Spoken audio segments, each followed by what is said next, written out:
ఒకలాగా, మైందుడు ఒకలాగా, దిగుదుడు ఒకలాగా మాట్లాడుతూ ఉంటే హనుమంతుడు కూడా మాట్లాడటం జరిగింది.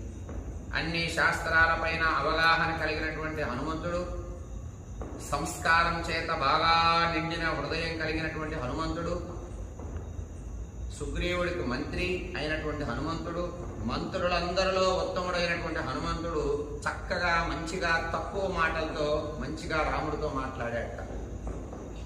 న భవంతం అతిశ్రేష్టం సమర్థం వదతాం వరం అతిశాయయితుం శక్తో బృహస్పతిరతి బ్రువన్. హనుమంతుడు గుణమేమిటి అనేది ఈ శ్లోకంలో తెలుస్తుంది మనకి.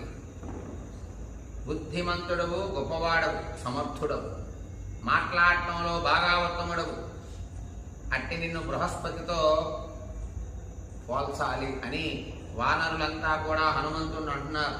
మాట్లాడటంలో